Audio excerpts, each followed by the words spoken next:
Right heading, electric lines of force. Electric lines of force.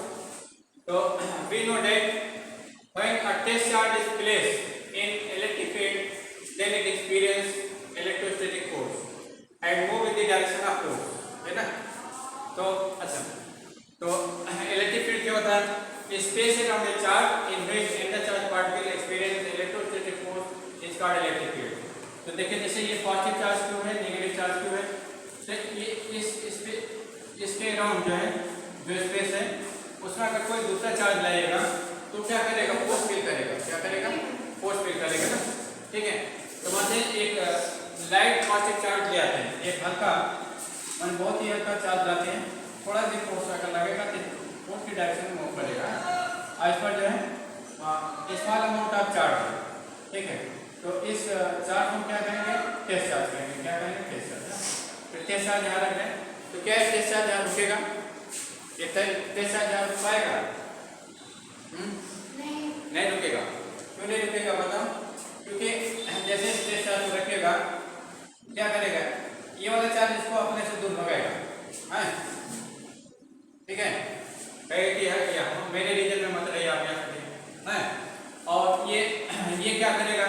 एक अपने ओर खींचेगा, अपने रीजन में खींचेगा ना, ठीक है? क्योंकि इसके पास कुछ कमी है, वो अपनी कमी को पूरा करेगा, है? और इसके बाद कुछ चीज एक्सेस है और उस एक्सेस को अपना मेंटेन रखना चाहता है, ठीक है? तो ये क्या करेगा? इसको भगाएगा। ये क्या करेगा? अपने ओर खींचेगा इसको ना, ठीक है? तो किधर जाएगा बताइए? ये चार्ज पार्टिकल किधर जाएगा? हाँ, देखिए ये इधर भगा रहा है अपने रीजन से और ये क्या कर रहा है? ये अपनी ओर खींच रहा है, ठीक है? ये मेरी ओर आ जाइए, है? ठीक है? तो आप ये किधर जाएगा बताइए? अगर आपका दो फोर्स लग रहा है तो आप किधर जाइएगा?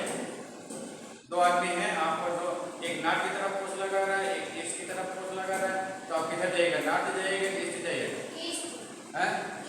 जिधर दोनों को रेजिस्टेंट होगा, है? अगर दोनों इक्वल फोर्स लगा रहे हैं तो आप नॉर्थ ईस्ट चलिएगा। किधर चलिएगा? नॉर्थ ईस्ट, है? और कोई ज़्यादा लगा रहा है, जैसे नॉर्थ वाला ज़्यादा लगा रहा है तो आप किधर भगेगा? ईस्ट की ओर भगेगा। ये ईस्ट की ओर ज़्यादा जाइएगा, नॉर्थ ईस्ट में ईस्ट की ओर ज़्यादा जाइएगा ना, ठीक है? तो अब ये चार्ज किधर जाएगा बताइए? इन दोनों का जहाँ रेजिस्टेंट होगा, है ना, जिनका रेजिस्टेंट आपका इधर कहीं, ठीक है? आप पहले ग्राम पूरा कर लीजिए, रेजिस्टेंट मिल जाएगा। इधर कहीं होगा कि टेस्ट चार्ज आपका इधर होगा, टेस्ट चार्ज किधर होगा? ठीक है? अब जब ये यहाँ पहुँच जाएगा, है? तो तभी ये जो है इसको यहाँ में देगा, है? कहेगा कि ये जो है, कहेगा कि अभी हमारी फील्ड है, यहाँ पर रजिस्टर करिए, मूव अवे, ठीक है? और ये क्या करेगा? ये अपनी ओर खींचेगा ना, अपनी कमी को पूरा करने के लिए अपनी ओर खींचेगा। इसके पास कमी क्या है बताइए? हाँ, ये अपने नॉर्मल पोजीशन से ज़्यादा इलेक्ट्रॉन ले लिया है, वो उसको हटाना चाहेगा, ठीक है? ये पॉजिटिव चार्ज को अपने ओर खींचेगा। तो रिजल्ट क्या होगा बताइए? ये जो है इससे दूर भगेगा और इसकी ओर खींचेगा, है ना? अब दोनों का जो रिजल्टेंट होगा उधर चलेगा, इधर ना, ठीक है? अब यहाँ जब पहुँचेगा तभी ये नहीं रुकने देगा, कहेगा अभी हमारे यहाँ फील्ड है, मेरे फील्ड को छोड़िए, मेरे रीजन को छोड़िए, है? ये क्या करेगा बताइए? ये तो इससे इधर भगेगा और ये इधर की ओर खींचेगा, ठीक है? रिजल्ट क्या होगा? दोनों का जो रिजल्टेंट उधर चलेगा, इधर ना। इस टाइप से ये टेस्ट चार्ज जो है अब इस स्पेस में जैसे आएगा वो रुक नहीं पाएगा। क्या करेगा? एक कार पाथ पर चलने लगेगा, लाइक एक कार पाथ पर चलने लगेगा ना। तो जिस कार पाथ पर चलेगा इसी कार पाथ को हम क्या करते हैं? इलेक्ट्रिक लाइन्स ऑफ फोर्स कहते हैं। इसी कार पाथ को क्या करते हैं? इलेक्ट्रिक लाइन्स ऑफ फोर्स कहा जाता है, ठीक है? तो इस इलेक्ट्रिक लाइन्स ऑफ फोर्स क्या है? ये path followed by the test charge in the field ना। इलेक्ट्रिक फील्ड में कोई टेस्ट चार्ज जो पाथ फॉलो कर रहा है, जिस पाथ के लाइन चल रहा है वही पाथ ही क्या कहला रहा है? इलेक्ट्रिक लाइन्स ऑफ फोर्स कहला रहे हैं। तो क्या हो जाएगा? ये इलेक्ट्रिक लाइन्स ऑफ फोर्स हो जाएगी, electric lines of force, lines of force, ठीक है? तो देखिए ये जो रेजिस्टेंट है, यहाँ देखिए जो रेजिस्टेंट है इस कर्व पर टेंजेंट है, जो रिजल्टेंट है बताइए क्या मतलब इस कर्व पर टेंजेंट है ना, ठीक है। तो हम कहने वाला अगर हम इस कर्व पर टेंजेंट खींचेंगे तो टेंजेंट क्या बताएगा, डायरेक्शन ऑफ रिजल्टिंग फील्ड को बताएगा, डायरेक्शन ऑफ रिजल्टिंग फील्ड को बताएगा, ठीक है। तो चलिए हम मानते हैं कि टेस्ट चार्ज इस किसी दूसरे पॉइंट यहाँ रखते हैं और टेस्ट चार्ज हमारे एक पास फॉलो कर रहा है, ठीक है, ठीक है। तो जैसे यहाँ पर टेस्ट चार्ज रखिएगा, टेस्ट चार्ज एक स्मूथ कर्व पर चलने लगेगा, टॉपिक नहीं बल्कि एक स्मूथ कर्व पर चलने लगेगा। तो smooth curve in electric field along which test charge move या light positive charge particle move is called electric line of, ये क्या कहलाता है, इलेक्ट्रिक लाइन ऑफ फोर्स है। अब जैसे यहाँ पर टेस्ट चार्ज रखिएगा तब ये क्या करेगा, कोई दूसरा पाथ ये फॉलो करेगा, है ना, ठीक है। यहाँ पर रखिएगा तो कोई दूसरा पाथ ये फॉलो करेगा, ठीक है। जैसे तो डिफरेंट पॉइंट पर डिफरेंट पाथ फॉलो करेगा। अच्छा हम यहाँ क्या दे रहे हैं कि जो टेंजेंट हम गणना कर रहे हैं इस स्मूथ कर्व पर, ये रिजल्टिंग फील्ड को बता रहा है, क्या बता रहा है, रिजल्टिंग फील्ड ही को बता रहा है ना। तो अगर हम स्मूथ कर्व के किसी पॉइंट पर टेंजेंट गणना करेंगे तो क्या बताएगा, direction of motion of test charge, direction of motion of test charge या direction of field, direction of field को बताएगा। तो direction of motion of test charge direction of field या डायरेक्शन ऑफ रिजल्टिंग फोर्स होता है ना। तो इस टाइप से tangent drawn at any point give the direction of motion of test charge and direction of resulting field and direction of resulting force acting on the test charge। अब बताओ ठीक।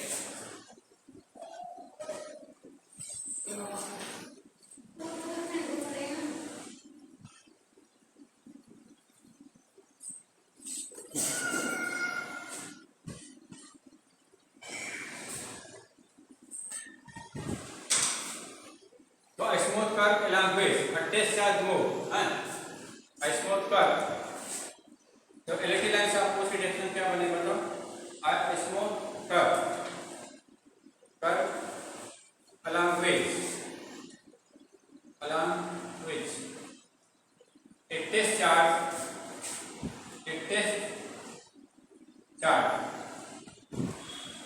move in electric field, a test charge move in electric field is called electric lines of force, is called electric lines of force, क्या कहलाता है, electric lines of force है। और क्या result मिला, tangent drawn at any point on electric lines of force give the direction of resulting field, है ना, या रिजल्टिंग इलेक्ट्रोस्टैटिक फोर्स। जैसे लिखिए tangent drawn at any point tangent run at any point on electric lines of tangent run at any point on electric lines of force, electric lines of force, give direction of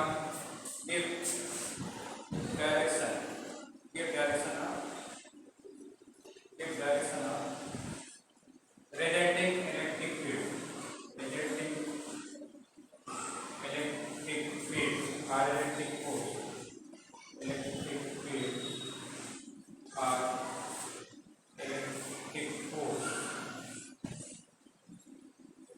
ठीक है। चलिए इस चीज copy कर लीजिए। अब properties of electric lines of force पढ़ेंगे, ठीक है, properties of electric lines of force. Next heading, right, next heading properties of electric lines of, इसको रख कर दें हैं,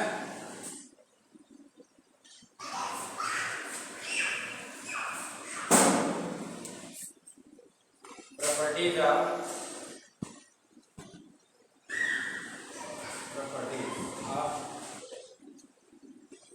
electric lines of force, electric lines of, ये क्वेश्चन पूछा जाता है, give any two important properties of electric lines of force, important question, ठीक है। तो हाँ देखिए फर्स्ट प्रॉपर्टी, जैसे कोई पॉजिटिव चार्ज बॉडी है,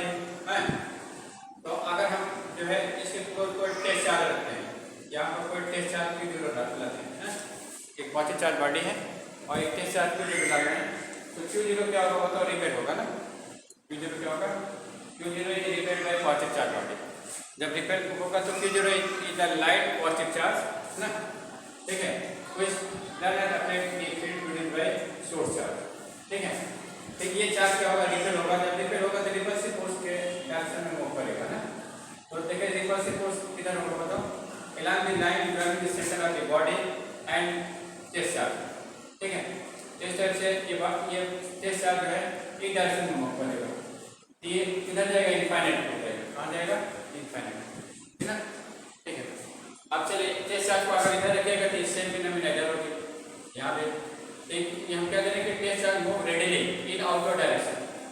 टेस्ट चार्ज क्या कर रहा है तो रेडिली मूव कर रहा है इन आउटवर्ड डायरेक्शन ना, और direction of motion of test charge ही आप क्या करें, direction of electric lines of force होता है, ठीक है। चलिए आप यहाँ पर टेस्ट चार्ज रख दीजिए, इसके नीचे रख दीजिए। जब नीचे रखिएगा तब ये रिपेल होगा, और रिपेल होकर किधर जाएगा, रेडिली इन आउटवर्ड डायरेक्शन, क्योंकि रिपल्सिव फोर्स इस लाइन पे लागू लगेगा ना। Repulsive force act along the line between the center of charge body and test charge, ठीक है। तो आपका टेस्ट चार्ज इधर मूव करेगा, इधर रखिएगा तो टेस्ट चार्ज आपका इधर मूव करेगा, इधर रखिएगा तो टेस्ट चार्ज इधर मूव करेगा। और direction of motion of test charge क्या होता है, direction of electric lines of force होती है। तो देखिए ये सब लाइन क्या होता है, electric lines of force due to positive charge body, electric lines of force due to positive charge body है। ये इलेक्ट्रिक लाइन्स ऑफ फोर्स क्या है, these electric lines of force are emerging from the center of the positive charge body ना। ये देखिए electric lines of force कहाँ से emerge हो रहे हैं, सेंटर से निकल रहे हैं, पॉजिटिव चार्ज बॉडी के सेंटर से निकल रहे ना। तो electric lines of force emerge not of, अच्छा सेंटर से क्या निकलता है, रेडियस निकलता है, सेंटर से क्या निकलेगा, रेडियस ना, ठीक है। और रेडियस सरफेस पे क्या होता है, नॉर्मल होता है, रेडियस सरफेस पे क्या होता है, नॉर्मल, ठीक है। इस टाइप से हम क्या कह सकते हैं कि electric lines of force emerges normally from the surface of the positive charge body ना। Electric lines of force emerges normally from the surface of positive charge body, एक प्रॉपर्टी ये मिल गई है, ठीक है। तो इलेक्ट्रिक लाइन्स ऑफ फोर्स की एक प्रॉपर्टी क्या मिल गई कि electric lines of force emerges normally from the positive charge body है। यहाँ तो आपने स्पेक्ट्रल बॉडी लिया है, आप कोई भी पॉजिटिव चार्ज बॉडी लीजिएगा तो उससे इलेक्ट्रिक लाइन्स ऑफ फोर्स क्या होगी, नॉर्मली इमर्ज होगी, नॉर्मली क्या होंगे, इमर्ज होंगे, नॉर्मली दिखेंगे और इनफाइनाइट हो जाएंगे, कहाँ जाएंगे, इनफाइनाइट, ठीक है। चलिए अब नेगेटिव चार्ज बॉडी ले लेते हैं, एक प्रॉपर्टी ये होगी। अब दूसरी इलेक्ट्रिक लाइन्स ऑफ फोर्स की दूसरी प्रॉपर्टी आ जाएगी, चलिए इसको स्टेट कर लेते हैं।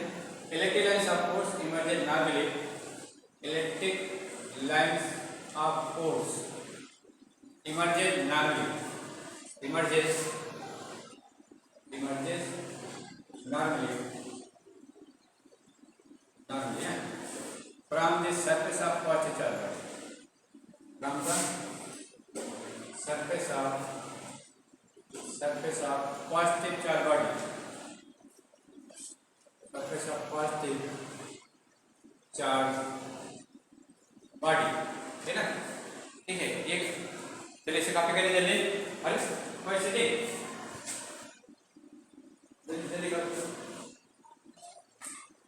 अब चलिए नेगेटिव चार्ज बॉडी के लिए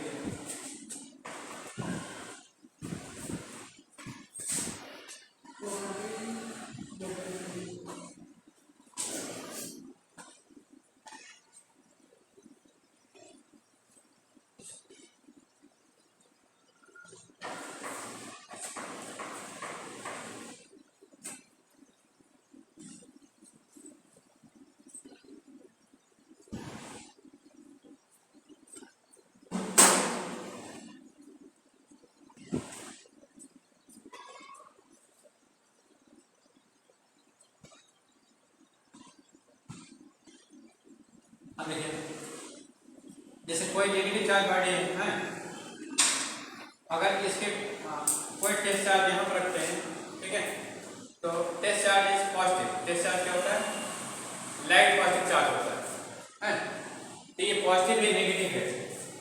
तो नेगेटिव चार्ज बॉडी क्या करती है, पॉजिटिव चार्ज बॉडी को अपने पॉजिटिव चार्ज बॉडी को प्रयोग करती है।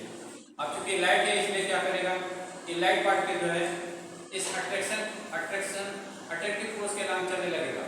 तो अट्रैक्टिव फोर्स किधर लगेगा, along the line joining the center of two charge body है, दोनों चार्ज बॉडी के सेंटर के लंग लगेगा, ठीक है। तो अब ये चार्ज क्या करेगा, बताओ, ये इस लाइन के लंग इधर को रहेगा ना, तो ये जो है लाइन क्या है, along रेडियस, along क्या है, रेडियस। तो इस टाइप से एक पॉजिटिव चार्ज क्या होगा, इस नेगेटिव चार्ज बॉडी पर along रेडियस फॉल करेगा, रेडियली इंसिडेंट करेगा ना, और रेडियस क्या होता है, सरफेस से नॉर्मल होता है। तो we can say that this charge fall normally on the negative on the surface of negative charge body, on the surface of negative charge body, है ना। और टेस्ट चार्ज इधर मूव करता है, वही क्या होता है, इलेक्ट्रिक लाइंस ऑफ फोर्स होता है, वही क्या होता है, इलेक्ट्रिक लाइंस ऑफ फोर्स होता है। तो हम we can say that electric lines of force incident normally on the surface of negative charge body, ठीक है। अगर कोई नेगेटिव चार्ज बॉडी है तो उस पर इलेक्ट्रिक लाइंस ऑफ फोर्स क्या होंगे, नॉर्मली इंसिडेंट करेंगे। जैसे ये लाइन इंसिडेंट करे, या इधर रख दीजिएगा टेस्ट चार्ज, तो आपका टेस्ट चार्ज इधर मूव करेगा, इधर रेडियस नॉर्मली गिरेगा, इधर रखिएगा इधर मूव करेगा ना, इधर रखिएगा इधर मूव करेगा। तो test electric lines of force incident normally on the surface of negative charge body, on the surface of negative charge body. एक प्रॉपर्टी ये हो गई, ठीक है। अब चलिए थर्ड प्रॉपर्टी है ये, देखिए जैसे एक पॉजिटिव चार्ज है और एक नेगेटिव चार्ज है, ठीक है। यहाँ पर लिख लीजिए negative electric lines of force incident normally on the surface of negative charge body है। ये इंसिडेंट कहाँ से होंगे, बताओ, इनफाइनाइट से आएंगे, ये लाइन कहाँ से आएंगे, इनफाइनाइट से। देखिए ये लाइन कहाँ से आ रहे हैं, बताइए, इनफाइनाइट से आ रहे हैं ना। तो electric lines of force incident normally, electric lines of force incident normally on the surface of negative charge, okay? Normally on the surface of negative charge body, on the surface of negative charge body, ये एक property होगी। अब दूसरी है, जैसे आपने isolated positive charge लिया, isolated negative charge लिया, अब हम क्या करते हैं, कॉम्बिनेशन लेते हैं, एक पॉजिटिव लेते हैं और एक नेगेटिव लेते हैं, ठीक है। तो क्या होगा बताइए, तो अभी आपने इसके लिए फिगर बनाया था कि अगर एक पॉजिटिव चार्ज है एक नेगेटिव चार्ज है, तो आपका टेस्ट चार्ज इधर मूव करता है, टेस्ट चार्ज फॉलो एक कट पाथ, टेस्ट चार्ज क्या करता है, एक कट पाथ लाइन में फॉलो करता है ना। इलेक्ट्रिक लाइंस ऑफ फोर्स में अभी हमने दिखाया था डेफिनेशन में, इस तरह से एक कट पाथ बनाता है, ठीक है। अच्छा देखिए, और इधर जो है आपका ऐसे रहेगा, ये कम अनइफेक्टेड होंगे, ये कम इफेक्टेड होंगे, इधर आप निकलेगा। तो हम क्या देख रहे हैं बताइए कि electric lines of force are flexible in nature. देखिए एक इंडिविजुअल चार्ज था, एक इंडिविजुअल पॉजिटिव चार्ज था, तो क्या है, नॉर्मली निकल रहे थे, नॉर्मली जा रहे थे, ठीक है। लेकिन अब एक नेगेटिव चार्ज आ गया तो क्या करेंगे, अपने नॉर्मल पोजीशन से, इनकी पोजीशन ये थी, नॉर्मल पोजीशन से इधर खिंच गए, इधर क्या हो रहे हैं, झुक जा रहे हैं ना, ठीक है। तो देखिए जैसे ये राड है, तो राड को तो नहीं झुका पाइएगा, ये झुकेगा नहीं झुकेगा, क्योंकि ये क्या नॉन फ्लेक्सिबल है, फ्लेक्सिबल नहीं है ना। लेकिन अगर ये डोरी होती है, स्ट्रिंग होता तो झुक जाता है, हाँ, फोर्स लगता है तो बेंड हो जाता है, ठीक है। यहाँ पे देखिए इलेक्ट्रिक लाइंस ऑफ फोर्स क्या बताइए, अपनी नॉर्मल पोजीशन से झुक जा रहे हैं, मुड़ जा रहे हैं, बेंड हो जा रहे हैं ना, ठीक है। तो तभी पॉसिबल है जब इलेक्ट्रिक लाइंस ऑफ फोर्स में फ्लेक्सिबिलिटी हो, है। अगर फ्लेक्सिबल ना होता, रिजिड होता, नॉन फ्लेक्सिबल होता तो कैसे मुड़ता है। ये इलेक्ट्रिक लाइंस ऑफ फोर्स अगर इधर रहता तो ये इसकी पोजीशन नहीं थी, इसकी पोजीशन नहीं थी, अब ये इधर की ओर मुड़ गए। It means electric lines of force are flexible in nature. Electric lines of force क्या बताओ, नेचर में फ्लेक्सिबल होती है। अगर पर कहीं फोर्स लगेगा तो उस फोर्स की डायरेक्शन में मोड़ सकती है, बेंड हो सकती है। तो due to this flexible nature attractive force है, इस फ्लेक्सिबल नेचर से अट्रैक्टिव फोर्स लगता है। अगर फ्लेक्सिबल नेचर ना होता है इलेक्ट्रिक लाइंस ऑफ फोर्स के पास, तो फिर अट्रैक्टिव फोर्स ना लगता है, ठीक है। तो एक रिजल्ट आपको ये मिल गया कि electric lines of force are flexible in nature. Electric lines of force, electric lines of force, electric lines of force are flexible in nature, are flexible in nature. Nature में क्या होते हैं? फ्लेक्सिबल होते हैं, अपनी नॉर्मल पोजीशन से bend हो सकती है। ठीक है, ये अच्छा चलिए। तो due to this property attractive and repulsive force है। अगर हाँ, due to this property of, due to this property, due to this property electric and attractive and repulsive force है, अट्रैक्टिव एंड रिपल्सिव फोर्स। आप repulsion पे दिखा दें। देखिए जैसे दो लाइक चार्ज बॉडी का है ना, दो लाइक चार्ज बॉडी ले लीजिए तो क्या होगा बताइए? ये इलेक्ट्रिक लाइन्स ऑफ फोर्स होगी, ये Q1 है Q2 है ना। इलेक्ट्रिक लाइन्स ऑफ फोर्स क्या होंगे बताओ? जैसे ये ना होता तो इसकी लाइन गिर जाती है और इसकी लाइन इधर रहती, लेकिन due to presence of second positive charge ये अपनी नॉर्मल पोजीशन से जुड़ जाएगा, इधर तुरंत हो जाएगा और ये क्या करेगा? इधर तुरंत हो जाएगा। ठीक है, इस टाइप से ये इलेक्ट्रिक लाइन्स ऑफ फोर्स इधर मुड़ जाएगा, ये इलेक्ट्रिक लाइन्स ऑफ फोर्स इधर मुड़ जाएगा। ठीक है, तो ये जो है due to flexible nature of electric lines of force होगा। अगर ये फ्लेक्सिबल नेचर ना होता तो इलेक्ट्रिक लाइन्स ऑफ फोर्स अपनी नॉर्मल पोजीशन से बेंड ना होती, जब बेंड ना होती ठीक है तब फिर ये रिपल्सिव फोर्स ना होता। तो electric lines of force are flexible in nature, so attractive and repulsive force side. ठीक है, अब यहाँ पे देखिए कोई इलेक्ट्रिक लाइन्स ऑफ फोर्स नहीं आ रही, तो जिस पॉइंट पर कोई इलेक्ट्रिक लाइन्स ऑफ फोर्स नहीं आती है वो क्या करता है? न्यूट्रल पॉइंट पर आता है। क्या कहलाता है? न्यूट्रल पॉइंट है। अगर मानते हैं इसकी डिस्टेंस जो है चार्ज Q1 से R1 है और इसकी डिस्टेंस चार्ज Q2 से R2 है, इस पॉइंट पर क्या होगा बताओ? Electrostatic force applied by first charge must be equal to electrostatic force applied by the second charge. ठीक है, तो रिजल्ट क्या होगा बताओ? F1 इक्वल टू हो जाएगा F2 ना। F1 की वैल्यू क्या है? 1/4πε0 Q1 अपॉन R1 स्क्वायर।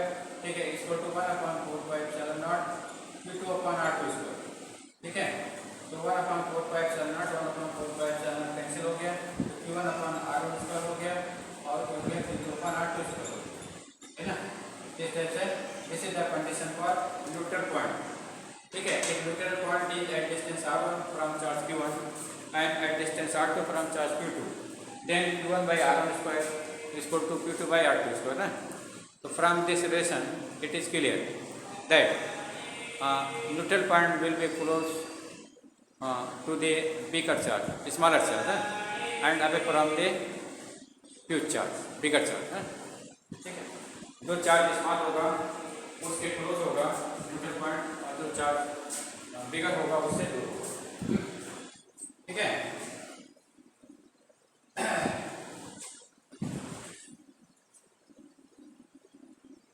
चलिए नेक्स्ट आ जाइए। अब देखिए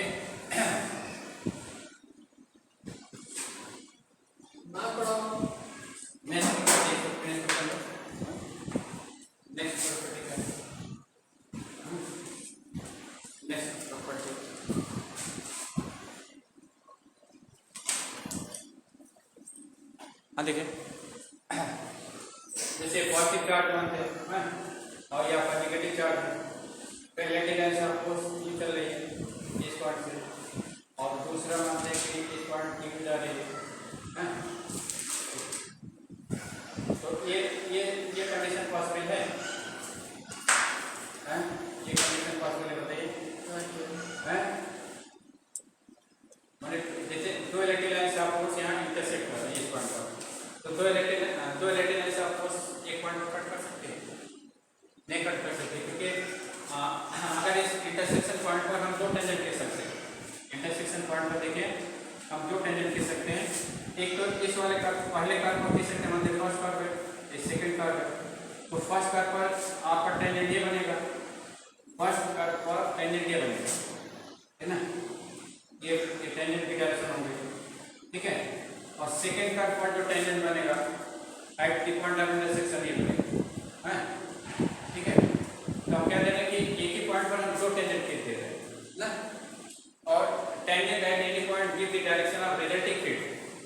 पॉइंट पर टेंजेंट क्या बताता है?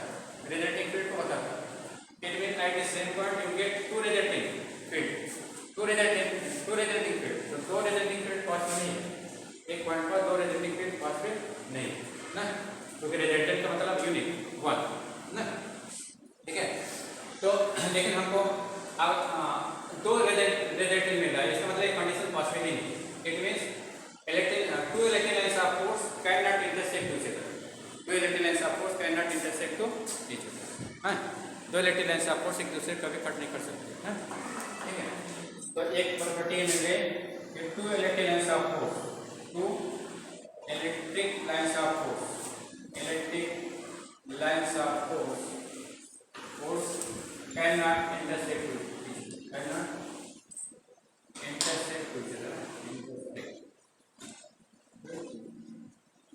दो इलेक्ट्रिक लाइन्स ऑफ फोर्स एक दूसरे को कट नहीं कर सकते। Otherwise, at the intersection point, we get two tangents. We can draw two tangents. We need these two directions of field. ठीक है? Which is not possible. हाँ? ये ना? Otherwise, at intersection point,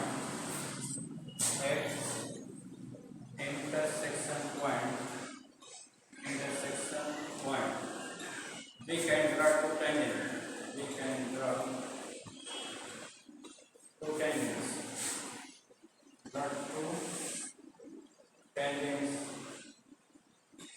Two tangents. Which give two resulting field. Which gives two resulting field at same point. Two resulting field. Resulting field at the same point. At the same point. Which is not possible.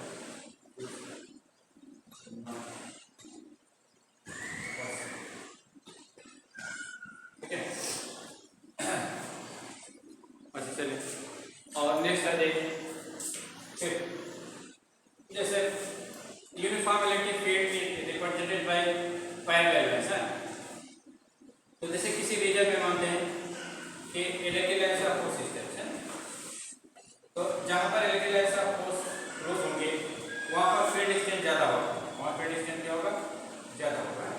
और जहां पर एक दूसरे से दूर होंगे वहां पर फील्ड डिस्टेंस कम होगा। जैसे मानते हैं दो पॉइंट हमारे पास ये हुई है, तो देखिए यहाँ पर इलेक्ट्रिक लाइंस ऑफ फोर्स, ए पर इलेक्ट्रिक लाइंस ऑफ फोर्स क्या है? दूर है, बी पर इलेक्ट्रिक लाइंस ऑफ फोर्स क्या है? क्लोज है। तो बी पर इलेक्ट्रिक फील्ड डिस्टेंस क्या है? ज्यादा है, ए पर इलेक्ट्रिक फील्ड डिस्टेंस कम है। तो if density of electric lines of force is more then in such region field will be stronger. If density of electric lines of force is less then in such region field will be weaker, ठीक है। तो इस type से EB की value यहाँ से क्या होगा? EB ग्रेटर देन ये हो जाएगा, EB ग्रेटर देन ये। ऐसा क्यों बताइए? We have derived that E equal to minus delta V by delta. अभी हम डिराइव करेंगे, ठीक है। तो यहाँ से क्या मिला बताइए? Delta is inversely proportional to 1/e for a given potential. Given potential के लिए separation between two electric lines of force is inversely proportional to field distance. Separation between two electric lines of force is inversely proportional to क्या है? Field distance ना, ठीक है। अगर दो lines of force close हैं तो वहाँ फील्ड डिस्टेंस ज़्यादा होगा, अगर टू लाइंस ऑफ फोर्स दूर हैं तो वहाँ पर फील्ड डिस्टेंस कम होगा ना। अगर ये जो स्पेसिंग सेम है एट ईच पॉइंट तो क्या होगा? यूनिफॉर्म फील्ड होगी, हर पॉइंट पर एक फील्ड रहेगा। इसलिए यूनिफॉर्म इलेक्ट्रिक फील्ड को किसे दिखाते हैं? Uniform electric field is represented by equidistant parallel line. Uniform field को किससे दिखाते हैं बताइए? इक्विडिस्टेंट पैरेलल लाइन से दिखाया जाता है यूनिफॉर्म इलेक्ट्रिक फील्ड।